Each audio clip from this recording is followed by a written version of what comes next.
Bonjour à toi. Première vidéo qui ressemble à une analyse en Human Design, mais au travers d'une expérience de vie et surtout au travers de mon fils, puisque c'est la première personne que j'ai choisi de mettre en avant sur cette chaîne. Mon fils qui a donc eu 15 ans il y a quelques jours, c'est un petit peu en fait un cadeau d'anniversaire si je puis dire. Et donc j'ai écrit une analyse mise en parallèle avec son quotidien pour expliquer justement ce qu'il est possible de voir et de comprendre au travers du Human Design pour aider notamment les personnes qui se sentent différentes ou qui ont des difficultés à rentrer dans le moule de la société. Et donc l'objectif de cette vidéo, c'est justement de faire le parallèle entre la vie réelle et le Human Design. Donc je commence tout de suite, je lis par là parce que le texte est indiqué sur mon ordinateur qui est juste là. Et on y va. Alors, mon amour. Jarod, ferme les yeux, imagine une boule de lumière. Cette boule de lumière représente ton énergie de vie, celle qui te maintient en vie. Elle circule en toi au travers d'un chemin. Elle circule en toi d'une façon unique et spécifique, comme à chacun de nous. Ce chemin en toi permet à ta boule de lumière de bénéficier de plusieurs énergies différentes. Il est possible de bénéficier jusqu'à 9 énergies différentes d'après le Human Design. Ces énergies sont fixes en toi si ta boule de lumière peut y accéder directement et sans entrave.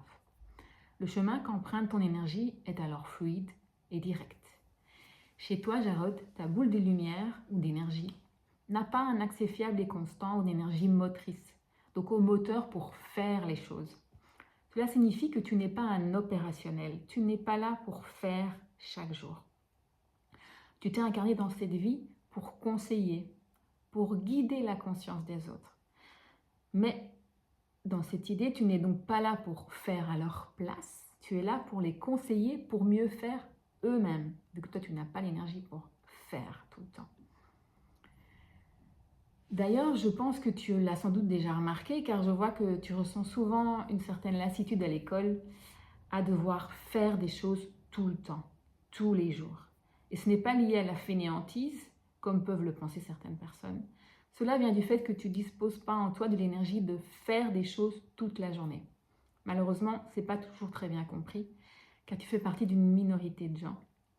Tu ne rentres pas dans le moule de la société de la majorité. En effet, 70% de la population dispose de cette énergie de l'endurance pour faire des choses tous les jours, 9h à 17h, chaque jour ou 6 jours sur 7. Et toi, tu ne l'as pas. Tu ne peux pas compter sur cette énergie pour faire les choses que l'école t'impose. Ta boule d'énergie ne peut pas bénéficier de cette énergie de façon constante.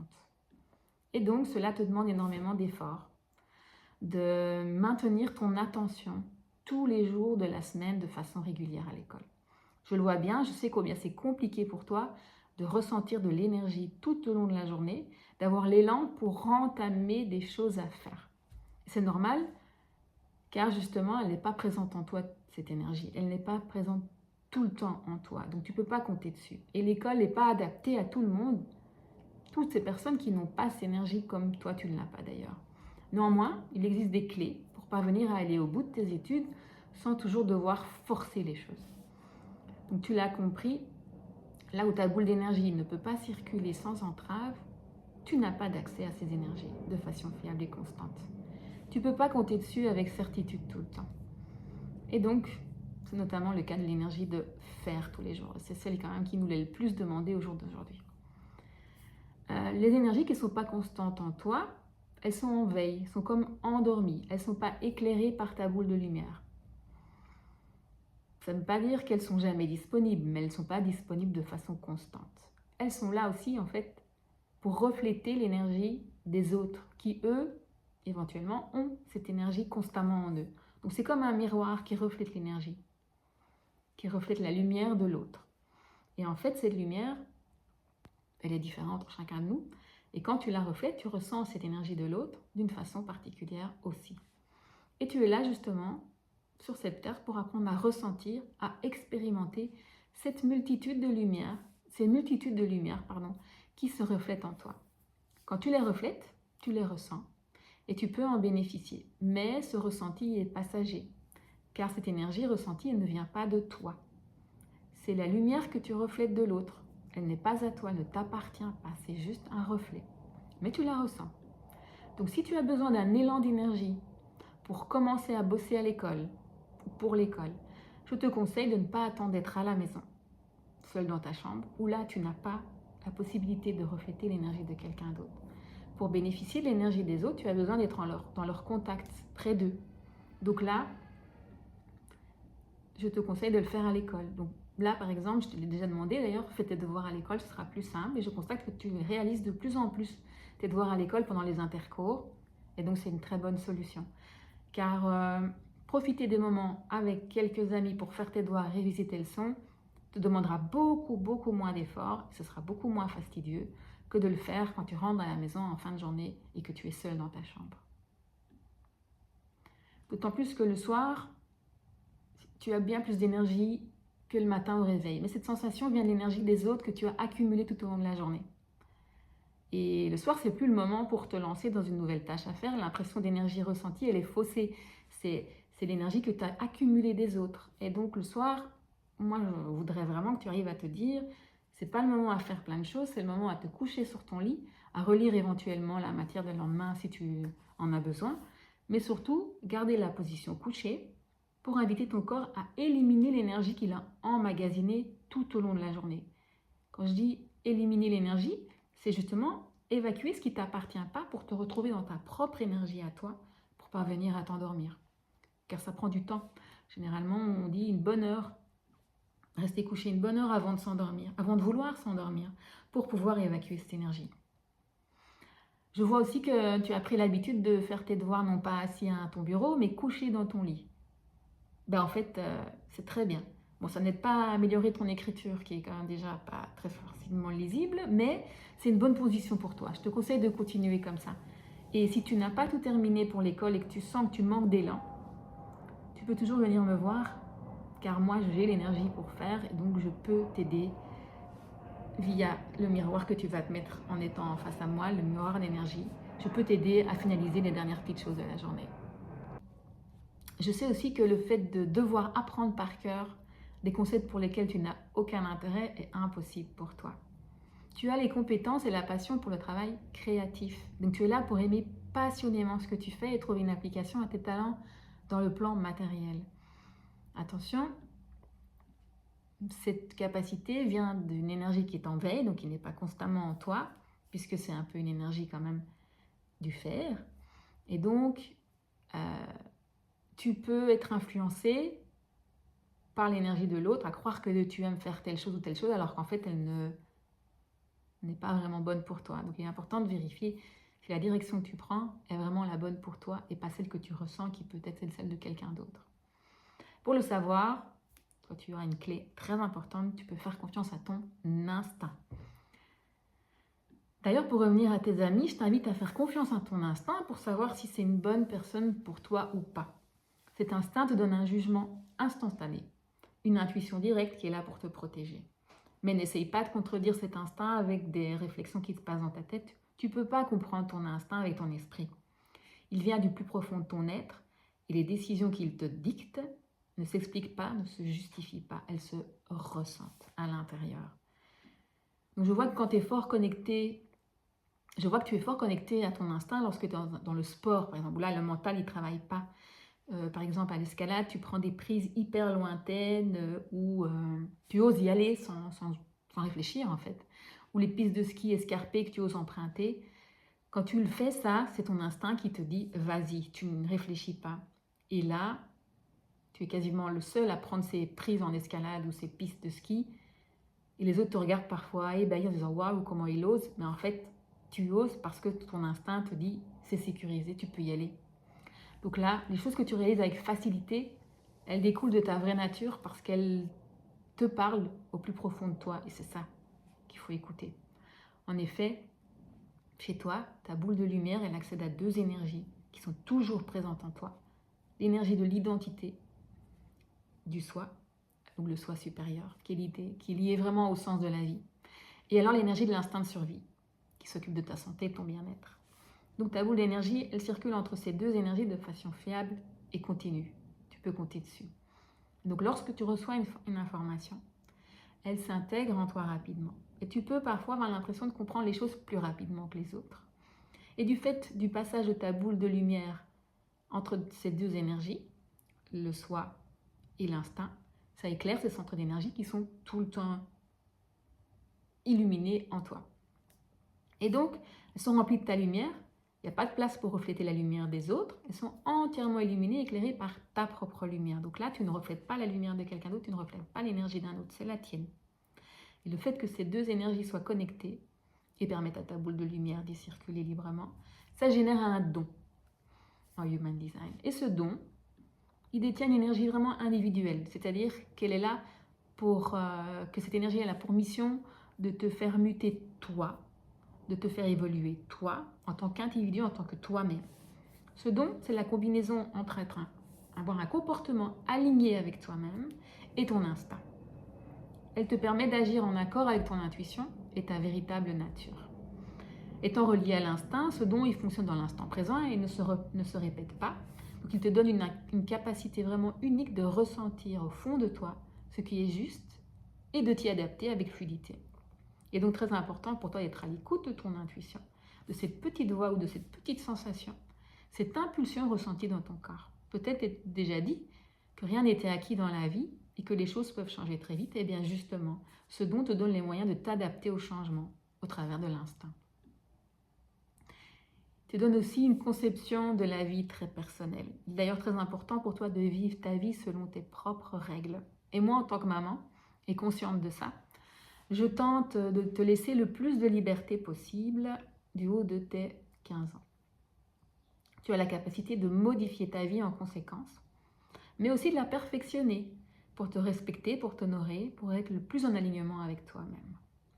Ce perfectionnement te permet de faire preuve de beaucoup de créativité, liée à la beauté visuelle de ton environnement. C'est vraiment, tu aimes voir de belles choses. Donc ta future activité professionnelle, elle a de fortes chances d'être en lien avec l'art et la beauté. Ça peut être genre décorateur d'intérieur, architecte, designer, tout ce qui est lien entre vraiment la beauté des choses et l'art. Et là, je reviendrai quand même sur ton intérêt pour la conception de circuits de course automobile et de belles voitures. C'est peut-être une piste à creuser.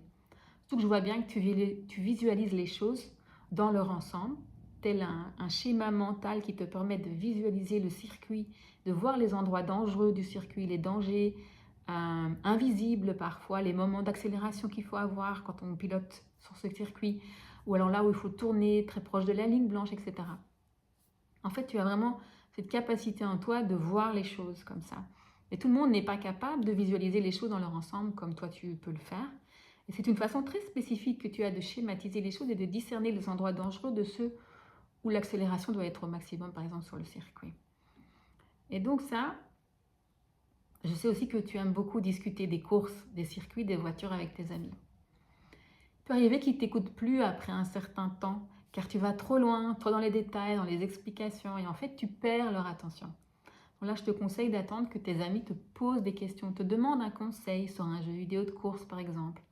C'est eux qui soient les premiers à te demander quelque chose, et pas que toi, tu leur donnes tout sans qu'ils aient demandé.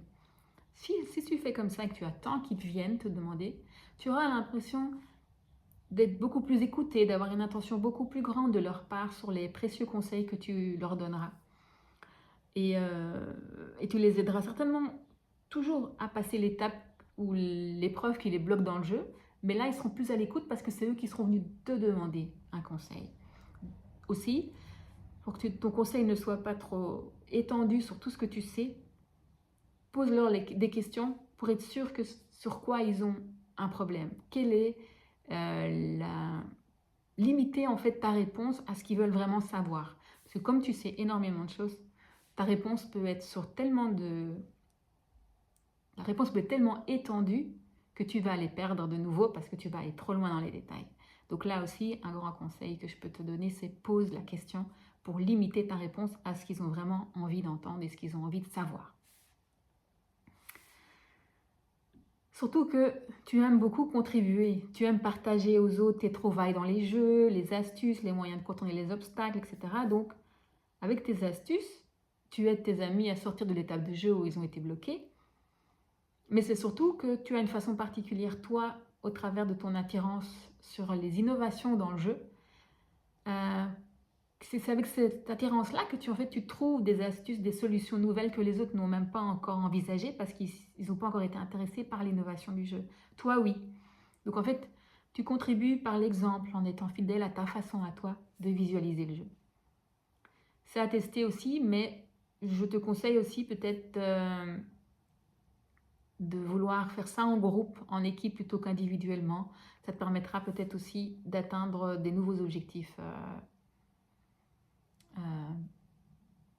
que tu n'as pas encore envisagé parce que pour l'instant tu le fais plutôt seul dans ta chambre. Donc là, je ne sais pas, peut-être contribuer en participant à un tournoi de jeux en ligne, mais dans une équipe entre amis et pas tout seul, permettra de tester et de découvrir d'autres façons de contribuer dans une équipe. Concernant ton attirance pour la beauté et la créativité, elle découle aussi de ton profil en Human Design. Donc tu aimes beaucoup la beauté, vraiment la beauté des choses. Et le fait de voir de belles choses, des choses créatives et belles, te régénère, ça te fait du bien. Donc tu aimes vraiment voir de belles choses. Et de ce fait, tu aimes aussi créer et imaginer de belles choses. Et donc, tu seras certainement amené dans ta vie à trouver des solutions pratiques grâce à ton expertise acquise dans le domaine qui te plaît, notamment alors celui dont je viens de parler, mais aussi à rendre simple et compréhensible pour les autres ce que tu as appris, d'approfondir les sujets qui t'intéressent, d'apprendre de nouvelles choses, etc., etc. Tu es toujours dans l'apprentissage, dans la volonté d'apprendre. Ça te fait du bien. Ça te rassure aussi.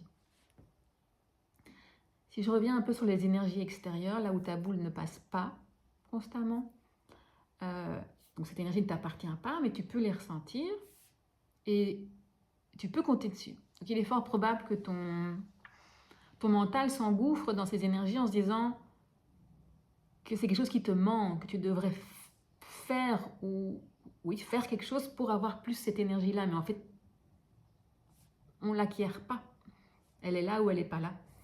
Donc la voix dans ta tête, c'est notre mental qui nous fait croire qu'il nous manque quelque chose parce que lui, il aimerait qu'on l'ait tout le temps. Qu'on soit tout le temps capable de faire, tout le temps dans la performance, etc.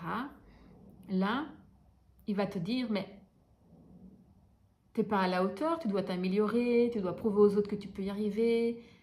Ben non. Non. Tu n'as pas besoin de leur prouver quoi que ce soit aux autres ni à toi-même. Les points à l'école, le fait d'être le gagnant dans le sport, de réussir mieux que les autres une épreuve ne détermine pas ta valeur. Ce ne sont pas des éléments qui mesurent ta valeur. Donc même si plusieurs de tes amis sont dans la compétition sportive, il y en a un qui fait du triathlon, l'autre qui est champion junior d'escalade, certains qui sont espoirs du rugby, il ne faut pas que cela te donne l'impression de devoir leur prouver que toi aussi, tu peux y arriver. Mais au moment où tu es auprès d'eux, à leur contact, il est fort probable que tu ressentes une volonté de te dépasser, de te surpasser. Mais une fois rentré à la maison, seul dans sa chambre, cette volonté s'efface. C'est tel un soufflet qui s'effondre. Cet objectif que tu t'étais fixé à leur contact, il s'est évaporé. Et c'est normal en fait, car tu n'es pas là pour te fixer des objectifs au travers de ta volonté. À la maison, tout à fait un autre sujet, mais il est aussi possible que tu ressentes énormément d'émotions et qu'il soit difficile pour toi de les gérer. En fait, tu es entouré de 3 personnes, papa, ta sœur et moi, qui te font ressentir des émotions très fortement. Et donc pendant le dîner, quand on mange à table à 4, là, il peut être difficile pour toi de rester à table très longtemps. Tu ressens des changements d'humeur très forts et aussi une forte intensité dans les sentiments que tu n'as pas quand tu es seul dans ta chambre en fait. Ça peut être comme un tourbillon d'émotions que tu ressens d'un coup. D'ailleurs, il est arrivé quelques fois que tu t'énerves d'un coup sans raison quand on était à table, juste pour un mot mal compris, alors qu'en réalité, c'est pas le mot qui a été prononcé qui t'a fait sortir de tes gonds, mais c'était le tourbillon d'énergie que tu as ressenti. Donc, je t'invite à voir si ce que je te dis te parle quand tu es à table avec nous. Et aussi, ce tourbillon d'émotions, te rendre compte qu'il ne t'appartient pas, que c'est les émotions des personnes autour de toi que tu ressens Et que tu peux parfois aussi ressentir un besoin d'écouter de la musique par moment ou un sentiment de mélancolie qui t'envahit, ça peut aussi venir justement de cette accumulation d'énergie. Est-ce que quand tu es avec nous, est-ce qu'après être resté avec nous à table, par exemple, tu ressens le besoin de rester seul dans ta chambre, seul, vraiment seul, pour justement évacuer ça? C'est tout à fait possible et on ne t'en voudra pas. C'est énergétiquement, les émotions ont été fortes et il te faut un temps pour les évacuer. Aussi, tu peux aussi ressentir beaucoup de désir de projection sur comment est-ce que tu voudrais que les choses fonctionnent pour toi. C'est vraiment un désir que tu peux avoir. Pour l'instant, je sais que tu n'es pas encore très intéressé par les relations amoureuses, par exemple. Mais je voudrais faire un parallèle avec les projections que tu fais dans tes jeux vidéo en ligne, par exemple. Tu idéalises ce que l'autre personne avec qui tu joues va faire pour toi. Tu t'attends à ce qu'elle te laisse passer, par exemple, sur le jeu vidéo de course, à ce qu'elle respecte la trajectoire que tu souhaites prendre. En fait, tu t'attends à ce qu'elle fasse l'action que tu voudrais qu'elle fasse pour toi. Mais en réalité, tu ne peux pas prévoir ce qui va se passer. Tu ne peux pas savoir comment la personne va réagir. Et le plus souvent, c'est loin de ce que tu avais imaginé. Et alors, je t'entends rouspéter dans ta chambre sur le fait que tu n'as pas de chance, que la personne triche, que la personne ne respecte pas les règles. En fait, dans ce cas-là, tu fais vraiment ton Calimero. Et là, c'est comme si tu portais toute la misère du monde sur tes épaules, car tu te sens comme le mal-aimé. Tu te dis que c'est pas juste, que c'est toujours à toi que ça tombe, que ça arrive, que c'est de la triche. Tu te demandes pourquoi tu n'as vraiment pas de chance. Là, sincèrement, je t'invite, mon cœur, à arrêter de faire des projections sur comment tu souhaites que les autres agissent dans le jeu. Parce que tu ne peux pas avoir de désir sur ce que tu veux que l'autre fasse. Ça ne fonctionne pas comme ça. Si tu arrêtes ces projections, ça t'évitera peut-être de grosses déceptions plus tard, notamment dans les relations. Il est également important pour toi de parler de ce qui se passe dans ta tête, dans ton mental. Tu peux avoir l'impression que tes idées, qui semblent parfois venir de partout et de nulle part, n'ont pas d'importance ou sont complètement fausses.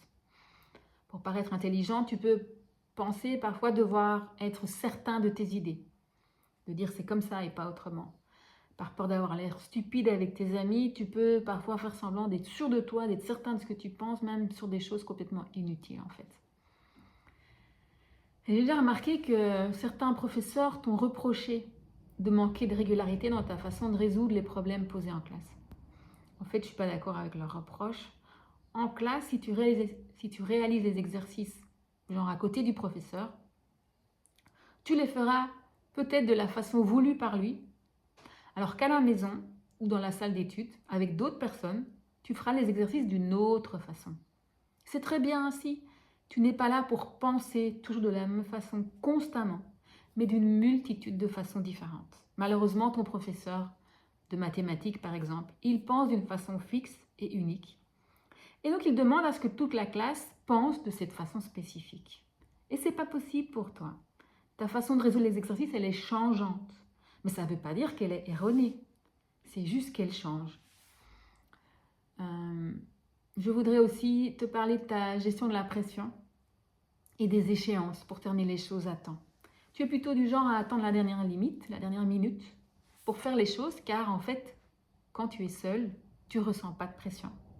Il est donc arrivé quelquefois qu'à 22h, tu te mettes à faire un devoir que tu as soi-disant oublié de faire avant. Et si tu le pouvais, je sais que tu ne ferais pas ce devoir, parce que tu n'as pas l'élan pour le commencer. Tu ne ressens pas l'impulsion du fait qu'il y ait une échéance pour t'y mettre. Il n'y a pas d'élan, il n'y a pas de poussée d'adrénaline qui dit « Ah, je vais m'y mettre ». Il est déjà arrivé que tu fasses les 3 premiers exercices du devoir et puis tu t'arrêtes. Tu considères que tu as compris la matière, ce n'est pas nécessaire de faire plus. Et donc, tu as fait 3 exercices sur les 10, par exemple, qu'il y avait sur le devoir. Et malheureusement, les points ne reflètent pas ta compréhension des choses, car il y avait 10 exercices, tu en as fait 3, ils étaient tous les 3 justes, mais donc tu as obtenu 3 sur 10. Alors que pour toi, les 3 exercices faits, ils sont justes, ça veut dire que tu avais tout compris, tu pouvais avoir 10 sur 10. Pour certains professeurs, cette façon de voir les choses peut être considérée comme vraiment paresseuse. Mais en fait, c'est pas de la paresse, c'est un manque d'énergie que tu as pour commencer les choses pour lesquelles tu n'as pas envie. Je vois d'ailleurs qu'actuellement, tu fais de gros efforts pour faire tes devoirs et pour les faire jusqu'au bout. Là aussi, je reviens sur le conseil que j'avais déjà émis. Fais tes travaux à l'école ou entouré d'autres personnes pour éviter de vraiment devoir te forcer à commencer à démarrer les choses à faire alors que c'est vraiment très difficile pour toi. Pour terminer, je voudrais te parler de ta bienveillance envers autrui. Tu détiens une énergie vraiment nourricière qui prend la forme d'un besoin de soigner et de prendre soin des personnes proches de toi. Tu ressens beaucoup de compassion, un besoin de t'occuper des faibles, des opprimés, des persécutés. Quand tu étais petit, il est parfois arrivé que tu sois révolté face à des bourreaux qui tyrannisaient vraiment certains camarades de classe. Tu voulais défendre ces petites victimes sans défense qui n'avaient rien fait pour mériter ça. Cette volonté, elle vient d'une énergie vraiment très forte présente en toi qui te pousse vraiment à vouloir protéger et soutenir les autres. D'ailleurs, dès qu'il faut veiller sur ta sœur, tu es là pour prendre soin d'elle. Mais il est tout aussi important de prendre soin de toi pour pouvoir prendre soin des autres. Donc continue à prendre du temps pour toi, à faire des choses qui te nourrissent, à être égoïste pour maintenir ton équilibre. Car moi, je ne te le reprocherai pas. Voilà, mon cœur. J'espère t'avoir apporté quelques précieuses pistes pour mieux comprendre ton fonctionnement. Et aussi aux autres personnes qui regarderont cette vidéo, qui sont parfois mal compris, qui font beaucoup d'efforts vraiment pour faire ce qu'on attend d'eux et qui oublient, n'y arrivent pas, se sentent épuisés après, se disent non, je ne le ferai plus. Cette vidéo est là pour vous. Elle est vraiment là pour comprendre que les exigences qui vous sont imposées sont parfois pas faisables. Et on est tous différents, on n'est pas censé répondre à toutes ces conditions-là. J'espère que cette vidéo vous a plu et je vous dis à très vite. Au revoir.